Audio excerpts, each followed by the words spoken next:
Hello, everybody. I'm Polly Dawkins, Executive Director of the Davis Phinney Foundation, and I am here with Dr. Jori Fleisher. Hi, Jori. Hi, Polly. It's so great to be back here with you. We have gathered here with Dr. Fleischer, and we're going to really discuss the specific challenges of advanced or advancing Parkinson's and focus on tips, tools, techniques to navigate those. And that's our focus today, with a real eye to our care partners, but also those of you who are living with Parkinson's, our care partners knowing that this is National Caregiver Awareness or Family Caregiver Awareness Month.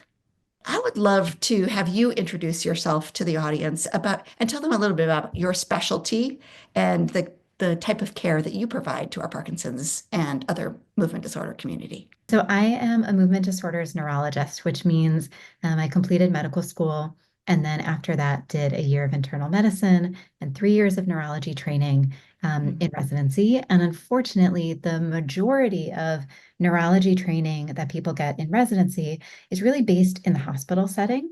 We don't see a lot of outpatient care. People are trying to fix that and balance things out.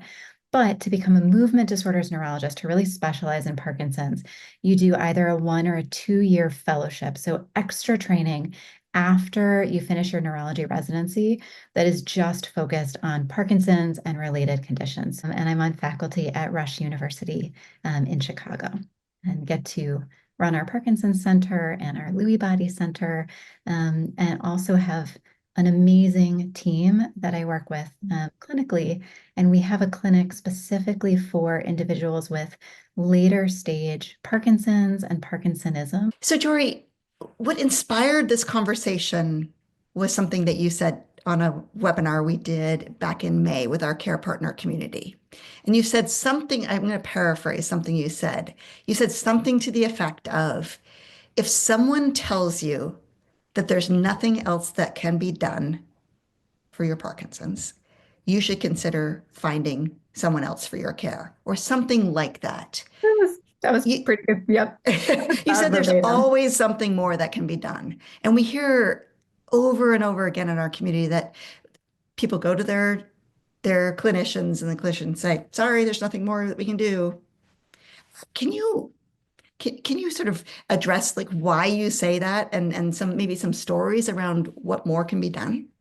Yeah, absolutely. So, Parkinson's, we think about as a movement disorder, right? I am a movement disorder neurologist. And much of our training is how do we adjust medications, think about physical therapy, think about ways that we can help people have less tremor or improve their dexterity or, walk better or move from bed to a seat, all those things, the mobility piece, right? And I would argue, even if certain medications aren't working or we're running into dyskinesias, there's often a trade-off in Parkinson's where, we might have a medicine that can help this symptom, but it runs the risk of worsening this one, which doesn't mean we can't try it. It just means kind of going in with eyes open and knowing that we may, it's not always this will get better and nothing else will change. We kind of have to understand that the chemistry of the brain is tremendously complex, Yeah.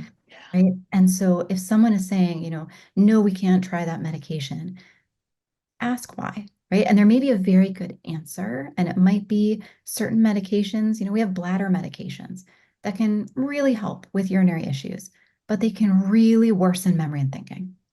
And so it might be that someone is saying, if you're telling them, I wake up and have to pee 7 times every night, they might say, can I try oxybutynin? They might say, no, you can't.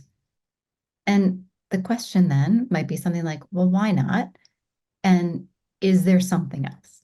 Right. And that's just kind of a silly example, but we think about the movement problems. That's often what people bring up to their movement neurologist. Yeah. And there still should always be something we can offer. If walking is difficult, it may be, what?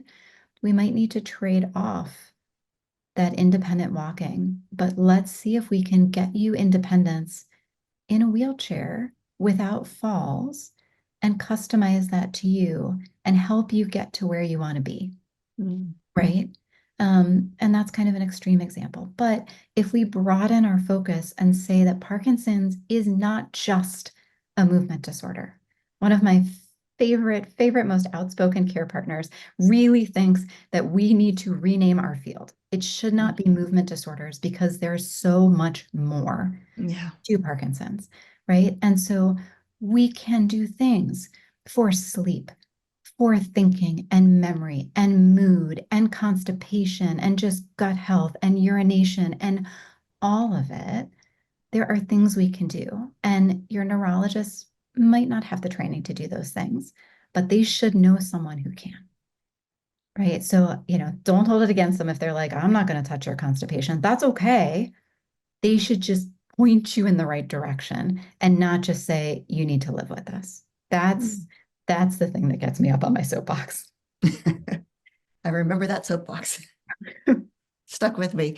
Yeah, so let's dive into one of the questions when we survey our community, those of you watching and others, the number one issue that people talk about as being problematic are cognitive issues and Parkinson's.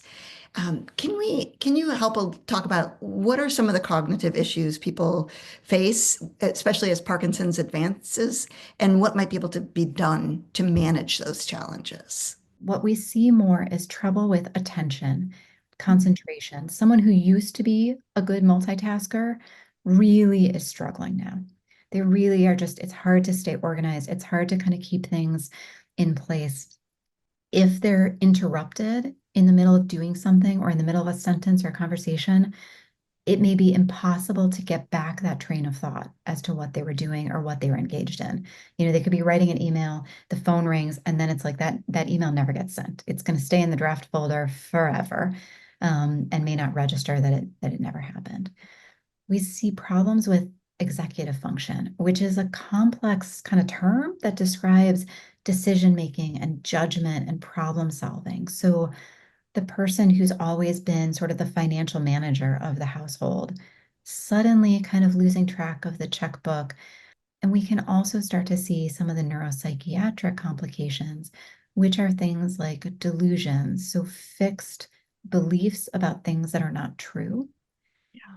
like paranoid thinking, specific paranoias, my computer's being tapped by the government and they're using it for this, or just kind of general suspicion about the person who's closest to them, thinking that a loved one is cheating on them, Mm. Yeah. despite all evidence to the contrary, right? Or hallucinations, seeing something or hearing or smelling or feeling something that isn't actually there, and visuospatial changes. I feel like I always forget that one, and it's really important. So visual spatial changes, like the person who's always had a great sense of direction, going to the store at the corner and coming back 2 hours later. And you're like, what? Where'd you go? I was just driving. That can be a sign. Going, like a family member's house, going to the bathroom and they've been, in that location or that house or that doctor's office, they've been there 100 times, but they open up the closet instead of the bathroom. And they can be very subtle, like everything with Parkinson's. There should not be I woke up one morning and Right. Because that's another issue, isn't it? that should always be thought of as another issue. That is your red flag, okay? Because the dopamine neurons, any of the neurons associated with Parkinson's, they're not unionized, okay? So they do not go on strike simultaneously. This is a slow, progressive process. So if something suddenly is different, always, always, always, infection, constipation, dehydration, something else systemically is going on, and it's showing up through the lens of the Parkinson's. Mhm. That's kind of the pressure cooker valve. And is it showing up typically as cognition issue or It, cognitive it issues? absolutely can. Yeah. So if you have Parkinson's or if your loved one has Parkinson's and you've never had hallucinations, but Friday at 5 p.m., all of a sudden you're seeing, your cat from childhood sitting in the corner. Even though this sounds crazy, if you call my office, I'm going to say that is a urinary tract infection until proven otherwise. Mm. It's such a common way for Parkinson's symptoms to manifest. And the reason is not that they're suddenly getting worse. What's actually happening is your brain is remarkable. And there's always some degree of compensation. Right. So the analogy I've given people is like, imagine that, we're sort of a year post Hurricane Katrina in New Orleans, right? There's still some National Guard members there who are kind of shoring up things and keeping stuff kind of clean and rebuilding, right? And I'm sorry for our Canadian or Australian folks, but follow the very strained analogy, right? Natural disaster, we're still cleaning up. Okay, there's some folks kind of keeping it together, right? But if there's a tornado in Kansas, and those National Guard members are redeployed and have to go deal with that, the dams are going to overflow again. Not because there's a new hurricane, but because whatever was kind of keeping stuff at bay and cleaned up has suddenly been redirected elsewhere. And so when there's a urinary tract infection, when someone is suddenly really constipated or obstructed, the bowels are just not moving, your body is like, sorry, we got to shift the National Guard over to deal with this. And when the National Guard leaves, when that compensation is moved, then we kind of see like, oh, wait a minute. Here's kind of the full depth of the Parkinson's symptoms or the full capacity for Parkinson's symptoms right now, even though that's not what baseline looks like. So that should always be a red flag. Call your neurologist, but they are probably going to say, I know you're calling with neuro symptoms, but you need to call your primary care doc. You need to get checked for urine symptoms, for COVID, for flu, for, colds, for things. Are you regular? When was your last bowel movement? Do you have a tooth abscess? Are you diabetic? Could you have a foot infection that hasn't been picked up on? Does your loved one have a pressure sore? Those are things that can kind of go unnoticed, but be a big source of infection, which then causes a big sudden decline that shows up as cognitive change. It's fascinating. Yeah, so many other parts of our system that affect Yeah, the brain. it is. Yeah, It's all connected. yeah.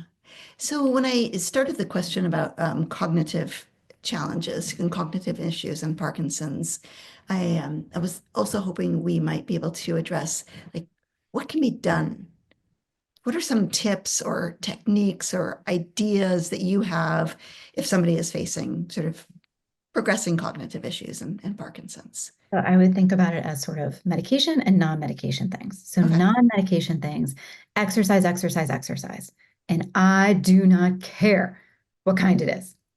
If you like it, if you'll do it, if you'll stick with it, all the better. If you can do it as a group, as a community, with a buddy and have an accountability partner, that will help. That slows down progression of cognitive change, that lowers the risk of dementia. Do not let any company convince you that their product, their program is the one. Okay? If you bike, bike. If you don't bike, don't bike. If you run, fantastic. But you're not going to see me running. If I'm running, there's a bear. You should run too, right? Like you have to find what you like and what will keep you motivated. But absolutely study after study after study.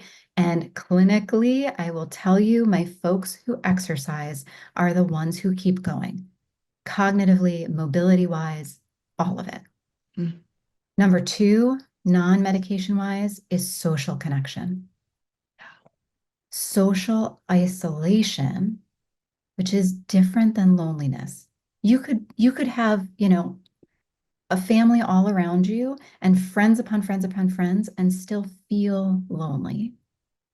And social isolation is someone who maybe feels okay and they only see one person once a week. Both of those things are dangerous. We sort of assume, well, if someone is homebound, they're necessarily lonely. And if someone has a lot of friends and family, they're not lonely. But being connected with family, with chosen family, with friends, with a community, with a faith community, whatever that is for you, no one should be alone, period. And no one should be alone in Parkinson's. I mean, things like this. Having the Davis Phinney community is huge. Having support groups, whether those are in person, whether those are virtual, having someone else who's going through this journey is huge. So the social connection is imperative. Having a healthy diet, I don't think that there is one absolutely right diet. I think everything in moderation, but eating whole foods, not trademark, but eating Right. eating things that are less processed, right? And fruits and vegetables and nuts and berries and things like that. There's something called the MIND diet, which is the Mediterranean Intervention for Neurodegenerative Disease. But the MIND diet has been shown to lower the risk of Parkinson's in people who don't have it. And what our dietitian in clinic often tells people is, try to cut back on your processed stuff, but everything in moderation. We want people to have quality of life. I'm not taking away your ice cream, okay? But think of the MIND diet as there's a list of like 10 really great foods. Add more of those. Right. Just throw more blueberries on your oatmeal. Toss some walnuts in as a snack, right? Those kind of things is amp those things up. So I would say, exercise, exercise, exercise, social connection, nutrition. And then beyond that, what else can we do? So maybe surprisingly, one of the best things we can do medication wise for cognition is take away some things. Yeah.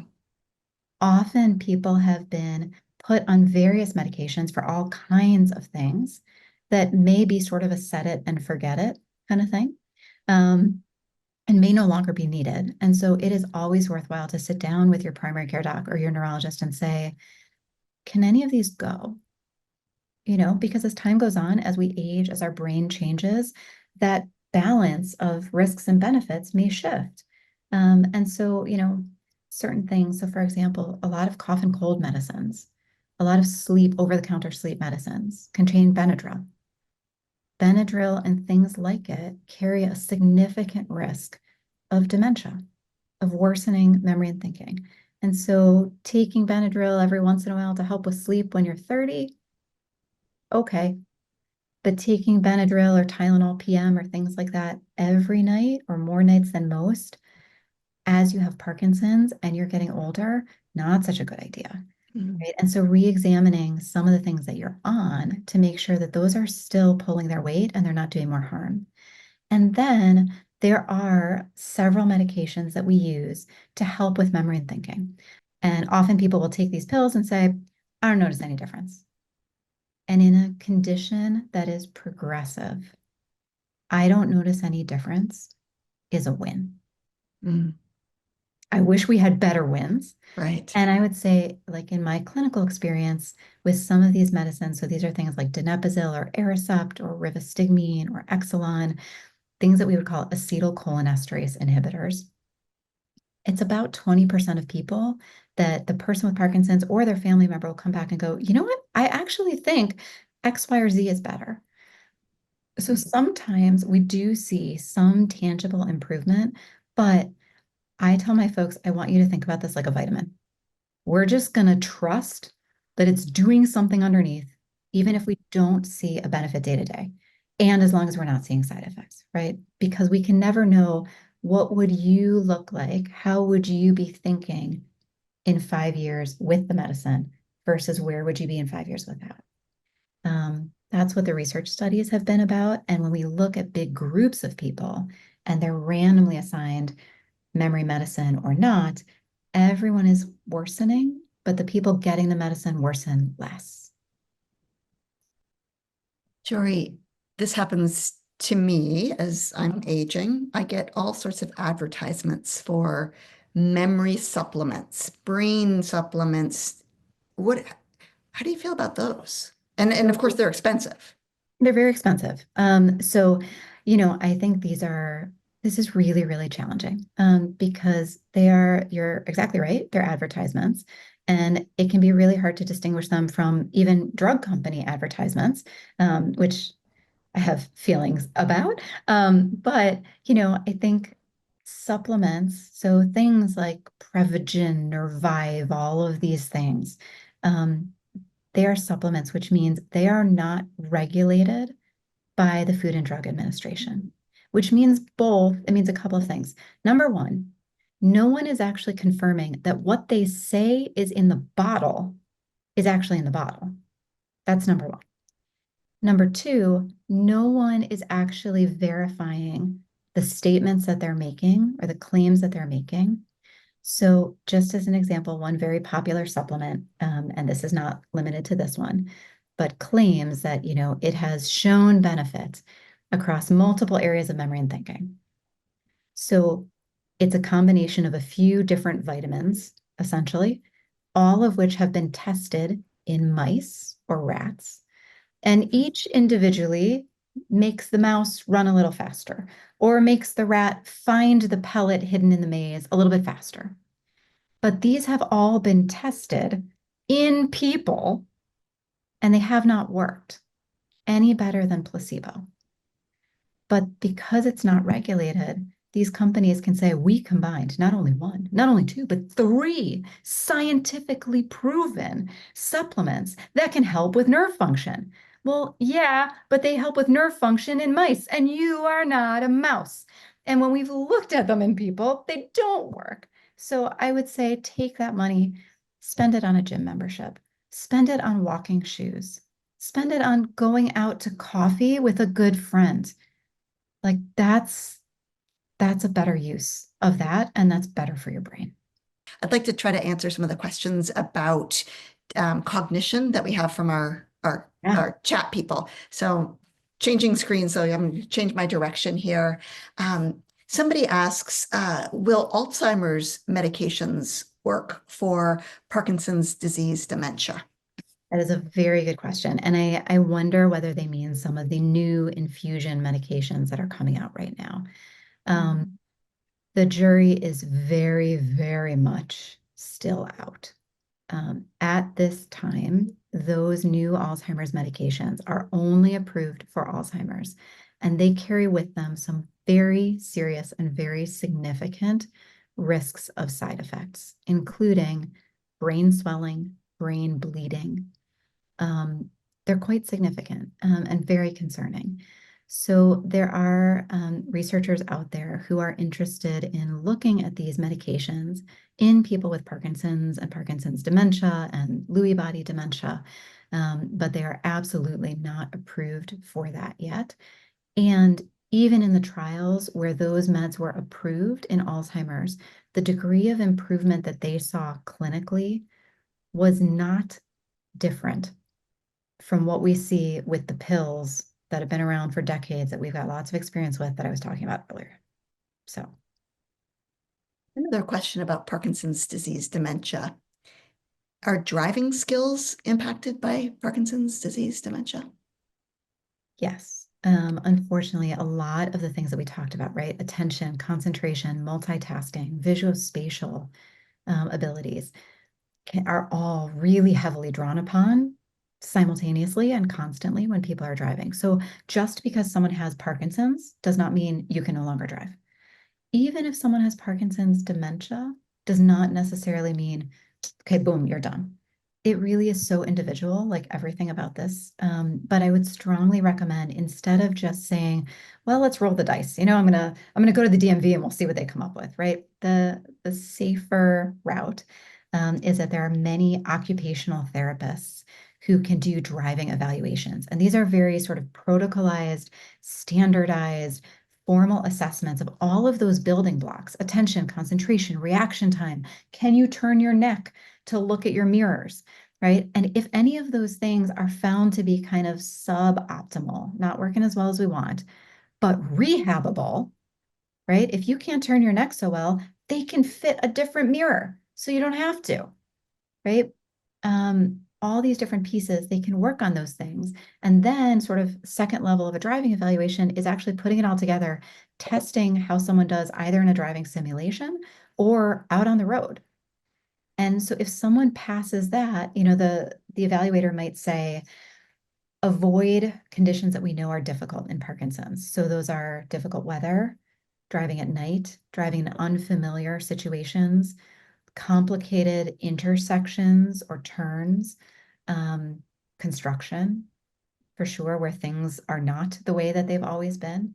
Often I might get a response back that says, this person is safe. Let's repeat in a year, which to me is they're safe.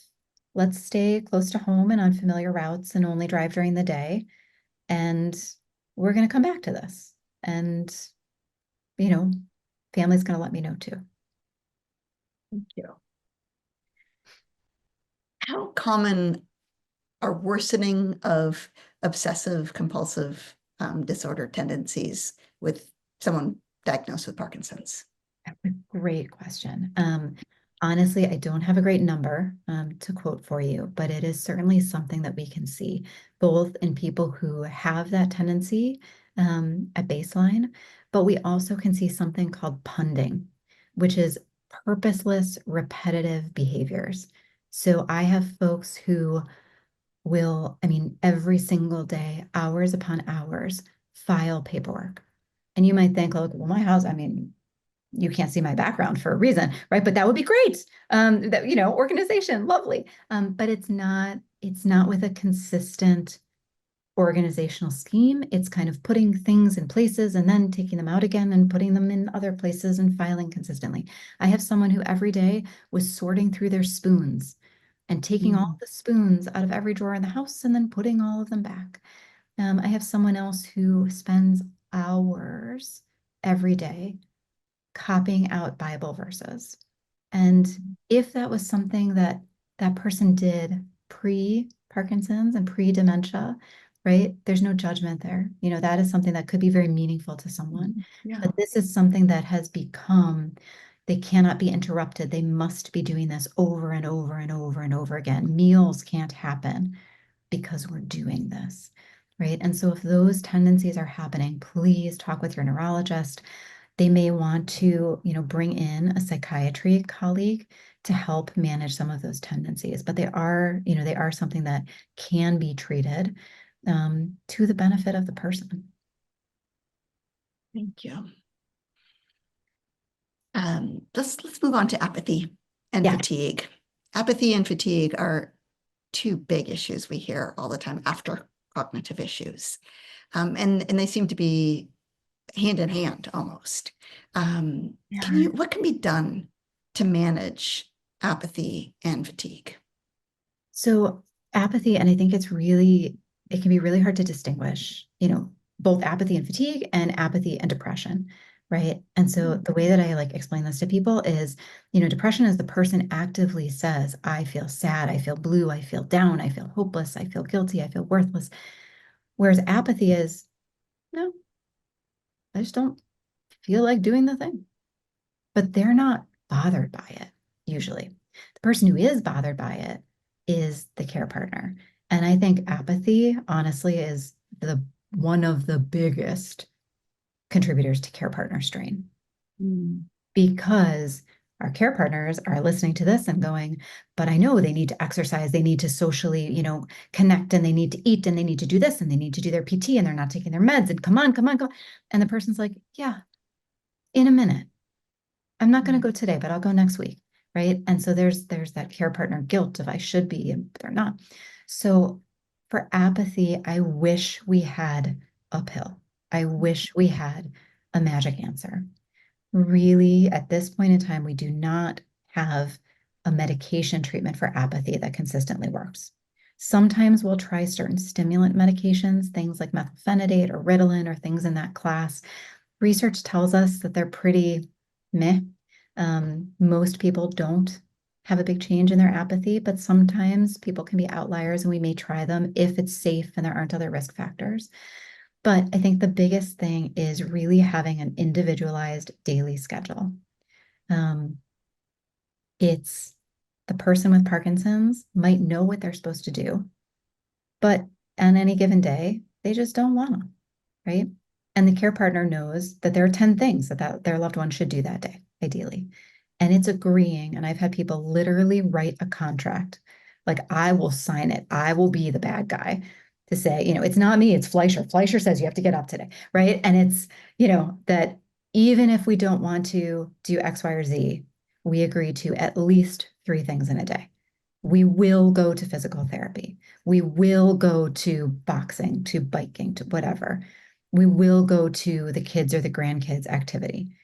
And okay, we can maybe not do the phone call or maybe not do the other thing, if it's one of those days. But here's the schedule. We always get up, we brush our teeth, we do the things. It's just what we do, right? I had someone, it might have been a spinning instructor, said that when motivation fails you, discipline is what you come back to, Mm. right? And so if we're missing the motivation, putting that discipline in, right? Which is kind of our care partners providing that scaffolding is, I know you don't want to, but it's like taking your meds. It's like doing the stuff. This is how we get past the apathy, is doing stuff even though you don't want to do stuff. How do we differentiate that from fatigue, or are they and ideas for fatigue? So fatigue is kind of that, just like feeling exhausted. And so I think for fatigue, it's really, how is the person sleeping? Are they falling asleep okay? How is their sleep hygiene? Meaning, are they going to sleep but the TV is on? And so even though they think they have to have that to fall asleep and it's not distracting their sleep, everyone knows that it is actually distracting their sleep. They're scrolling or doom scrolling on their phone before going to bed. That is not good for your brain. You don't get into as good of sleep and as deep and restful of sleep if you're doing that. If people are having REM behavior disorder and they're acting out their dreams, or they've got sleep apnea that's untreated, even if they're in bed and they think they're asleep for X number of hours, the quality of those hours matters, not just the number, right? So number one is, can we fix your sleep so that you're less exhausted during the day? And then, if that's sort of as good as we can get it, simple things like, what actually does motivate them? What does energize them? And can we strategically try to put those things or those activities at the times of day when they start to slump? Or maybe it's we really kind of go off the rails and feel exhausted late afternoon, but we're going to try taking a 40-minute nap late morning, no later than like 2 o'clock in the afternoon, because that'll mess with sleep. But a short nap, not long, nothing that gets you into REM sleep, but a short nap. And is that enough to kind of restart your engine and get you through the rest of the day? Right. So it is okay to take naps if they're short, if they're early, and if that helps you get through. I read a study I think just this week, that with fatigue, one of the main things that you can do is exercise. Yes. So when you are feeling fatigued, exercise will get you out of that. Did you read that, or do you know what's the thought there? I mean, and I think this is something that, we've seen this in chronic pain, actually, Mhm. right? And it's the same sort of gut reaction that people have, is like, yeah, I'd love to exercise if I wasn't in pain, to the study that says the antidote to pain is exercise. And it's the same with fatigue, is if you get started, right? Even if it's just, okay, I'm going to do whatever for just 5 minutes, right? Even if you feel like I don't even have 5 minutes in me, set a timer on your watch or your phone or whatever. Just do 5 minutes. And for most people, they will find at the 5 minute mark, you know, I might be able to do another 5 minutes, right? And building up that adrenaline, right? Reminding yourself what you can do instead of what you can't is incredibly powerful and builds on itself. So even if you feel like you can do zero, do one, right? And that's how we start. We're talking about sleep and managing sleep and fatigue, and we've sort of transitioned into an area that many people are having questions on right now. It's about urinary issues, getting to the bathroom at night. Somebody very early in the chat here said that their urologist recommended not drinking for hours before bed. How is that helpful? Can you talk a little bit about urinary issues and sleep and going to the bathroom, all in that Yeah. So big bucket? everyone, Parkinson's can do all the things. It can cause trouble falling asleep, staying asleep, waking too early and having trouble going back to sleep. And Parkinson's can affect bladder, which can make you have to wake up multiple times a night. And the mobility wise can mean it's really hard to get to the bathroom. And the time when people fall the most is going to the bathroom in the middle of the night in tight, cramped spaces that are dark. So trying to figure out, like, what is it exactly? And it can be all of the above, but for any given person, are you waking up in the middle of the night and going to the bathroom? Okay. Is that because your bladder is waking you up? Or is it because I don't know why I'm awake, but I'm awake, so I might as well go to the bathroom, right? Because we're going to treat those really differently. right? So if it's the bladder is waking you up and you have to go frequently, right? For our men, we want to make sure, what's going on with their prostate, because just because you have Parkinson's doesn't mean you can't also have a big prostate. It's very common as time goes on. We want to make sure people are getting age-appropriate screenings to pick up on prostate cancer. But there are certain medications that a urologist might prescribe specifically for men with large prostates that are waking them up and causing lots of frequent urination. For others, for men and women, where bladder is kind of what's waking them up, there are certain medications that can be used to treat sort of that bladder squeezing all the time and waking you up. Some are better than others. Some are safer than others. So there are some newer medications that actually are much safer in terms of the cognitive risk than the older medications like oxybutynin or things like that. And so talking with your urologist, talking with the neurologist to say, are there ones that are better than others? What do you recommend? What don't you recommend? And then, so as far as the water restriction issue, yes, but people with Parkinson's are at a high risk of dehydration. So we don't want you getting dehydrated. But I tell people, taper off your fluid intake about 3 hours before bedtime, which does not mean that you should be swallowing any pills dry at bedtime. That is not including whatever you need to take any pills during that time. Please swallow your pills correctly. But tapering off, which means front loading your day with more fluid. And how much fluid should I be drinking? The rough estimate is about 64 ounces in a day, but that does not need to be plain water. If you're not a plain water drinker, anything hydrating, juices, milk, decaf counts, all of that stuff counts. Watermelon, fruits are like 90+%. So our dietitian always tells people you can eat your water. So, spinach, you have like a pound of spinach, it's all water. Right. So, all of those things, get the water, but get it in early in the day. And then one of the tricks that our urologist told us about is something called double voiding, which is a very fancy term for saying before you get into your PJs, before you do anything else, try to pee. And then put on your pajamas, brush your teeth, wash your face, do whatever else you're going to do. And literally before you turn off the lights and climb into bed, try again, even if it doesn't feel like you have to. This is the equivalent of what we do with our kids going on a road trip, right? And you see the sign that says, next travel plaza is in 1 mile, and the one after that is in 53 miles. You're like, no, really, now's your chance, because we're not stopping again. And so you ask them, like, try to pee twice. And it really is actually a form of, it's muscular training your bladder of like, we're going to release when we want to release, and we're going to hold it when we don't. The other really important thing is please, please, please, please, please go on Amazon or go to your local hardware store of choice. Do whatever you want. Motion sensitive night lights, lining the path from your bed to your bathroom. Please, please, please, please get yourself some light. It does not have to be on all the time. Motion sensitive night lights are super cheap now compared to what they used to be. They look nice. They're not ugly anymore.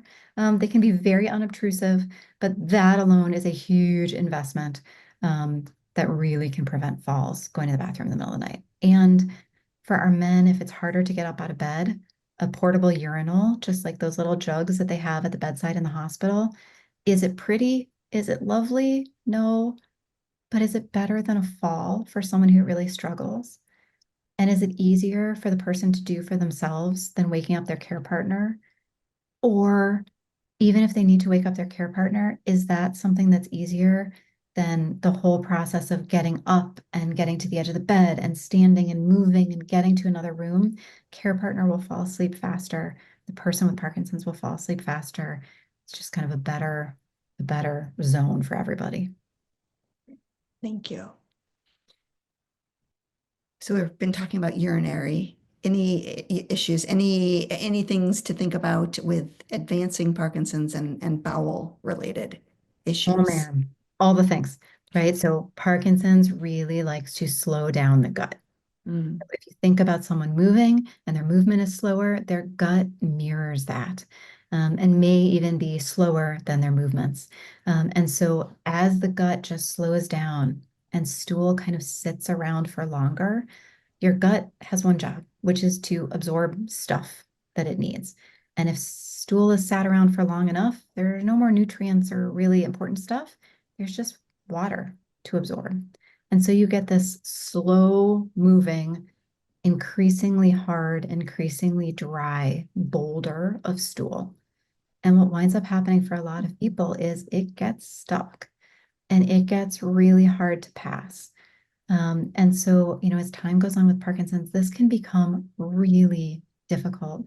People can have abdominal pain, they can have bloating, they can lose their appetite. And it's literally because their gut is telling them, like, I am full up.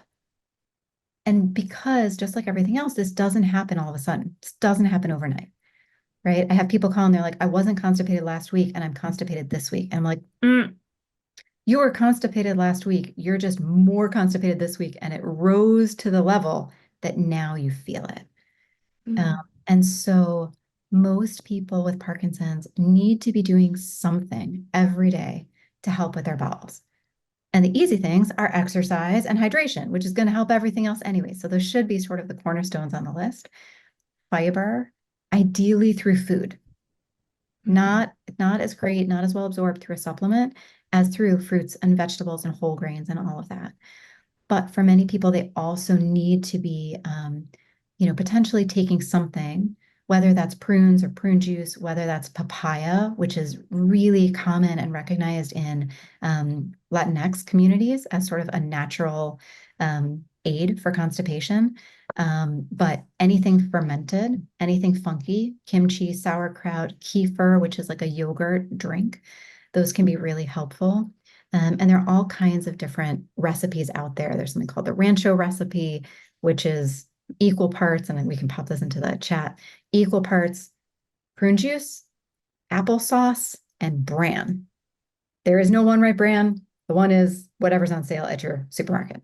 And equal parts, you zhuzh them together in a bowl or in your food processor or in a blender. It does not taste particularly delicious, but it's easy to come up with. It is not my recipe.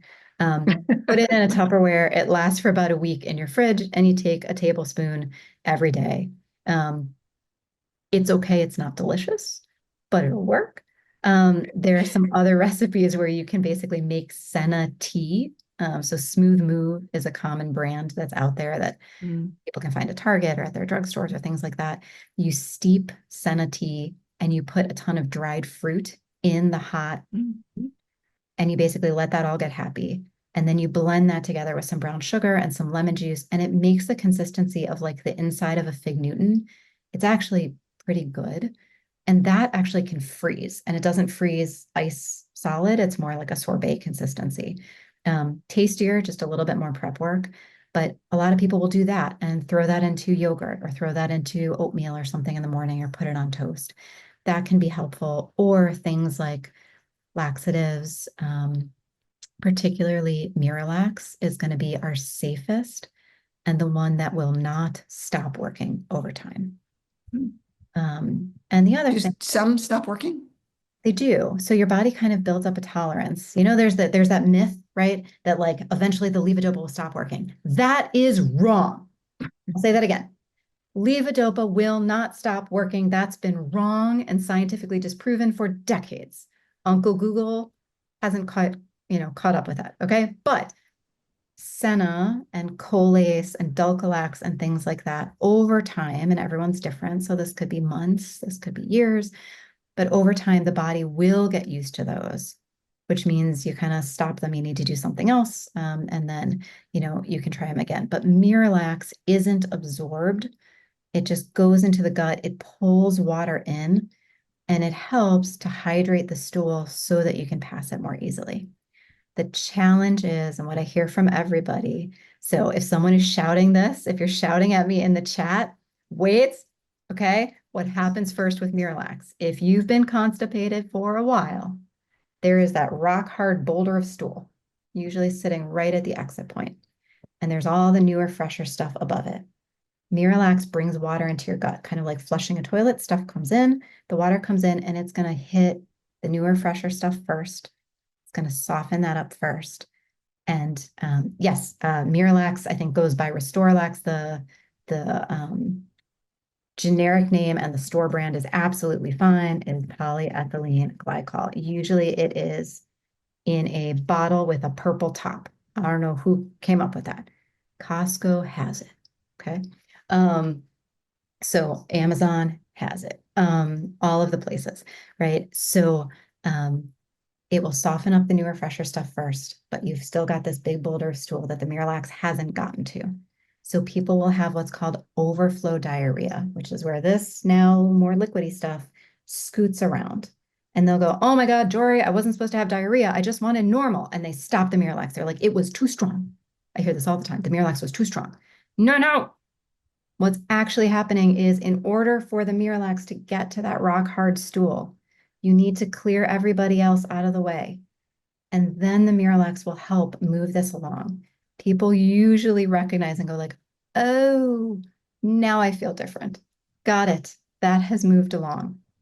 And then, so often there's kind of the rescue dose or crisis dose of Miralax that if you're not already on it, but you're constipated, not having a bowel movement at least every other day, if not every other day, you may need a full capful. The cap, the purple cap comes off. There's a little line on the inside. Fill it to there, throw it in your coffee or your water or whatever you want.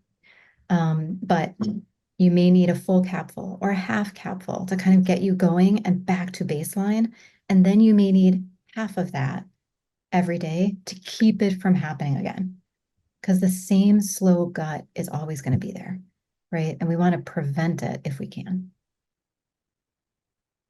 Sorry, probably no I, one signed up for a big poop talk on a Friday, but it's such an important part because then your meds work better, right? yes, your meds And work better. You can absorb everything else. And one of the corollaries to that, which sometimes people think that they're two separate things, but we know that they're related, is if you imagine that for months, years, people are having this slow gut, having this issue with this boulder of stool that's sitting there and is actually stretching out the normal anatomy of the gut and the muscles that allow you to squeeze and the muscles that allow you to relax are getting mixed messages because they've been just distorted. So mm, people figured out that you can actually help that just by putting your feet up on a step stool when you're on the toilet. Just that little bit of a change in the angle of your hips changes the angle of those muscles in the pelvic floor and lets you have a bowel movement. So any step stool, but it has to have non-skid bottoms. You can take any step stool in your house, just go to the hardware store, put little non-skid feet on it, right? Or there's something called the squatty potty, which has a little, it's cut so that it fits around the base of the toilet. It does not need to be a brand name step stool. It just needs to be any step stool that you're not going to fall over. And that can really help. this time is flying by, and there's so many more questions and so many more topics I want to ask you. And I want to talk a tiny bit before we close. And folks, we'll bring Jory back. I mean, there's just so many great questions. And so don't worry. And I know you and I are going to have more conversations. In the early part of 2025. But I'd love for you to tell folks a little bit about, since it is National Caregiver Awareness Month, exactly, our caregivers out there, tell us just a little bit about what is the Persevere study that you and your colleagues are working on. I'm sorry for Mhm. the sudden shift, but we're about at the No, top of the hour, and I think folks need to know about this. absolutely. Thank you so much, Polly, and thanks for the opportunity. So, Persevere study is an NIH. It's a study funded by the National Institutes of Health, which is really exciting and a really big deal, both because it's, scientists recognizing that this work is important, and also there have been very few studies that the NIH has funded in the past for Parkinson's dementia or dementia with Lewy bodies, which are kind of related cousin conditions or for caregiver interventions.